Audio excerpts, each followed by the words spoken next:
In the United States, you can mess with the police. But whatever you do, never mess with a man wearing gold and jewelry. A young guy was getting harassed by two men just for not listening to hip-hop. Claiming to be Moors, they started getting physical with him. An older gentleman sitting nearby couldn't stand watching it unfold and told them to tone it down. Feeling betrayed by one of their own, the two thugs turned their aggression toward the old man, ruthlessly humiliating him right in front of a kid. Realizing they couldn't fight back, the old man and the boy had no choice but to scurry away. That's when the two thugs locked eyes on their next target, a beautiful young woman. They began inching closer and closer to her. One of the guys pulled out a knife, gave the blade a menacing lick, and reached out toward her chest, letting the cold steel slowly trail across her skin. But she wasn't the easy prey they thought she was.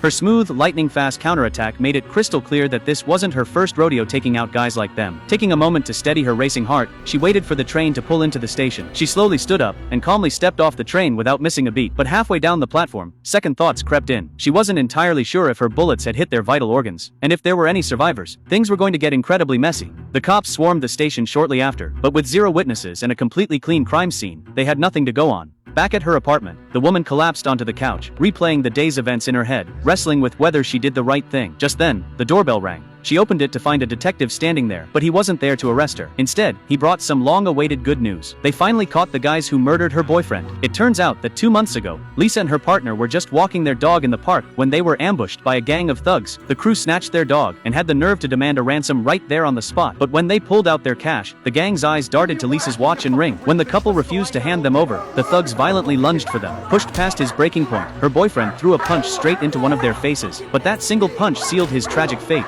Flying into a blind rage, the gang mercilessly beat her boyfriend with iron pipes. For agonizing tens of minutes, the couple was subjected to a brutal, one-sided beatdown. To make it completely psychotic, the gang filmed the entire massacre. One vicious strike nearly split Lisa's head wide open. They were nothing but absolute, cold-blooded animals. They didn't stop swinging their weapons until both of them were laying there completely motionless in the dirt. Passers-by eventually found them and rushed them to the hospital. Thanks to emergency surgery, Lisa barely survived. Her boyfriend, however, wasn't so lucky. His injuries were just too severe and he didn't make it.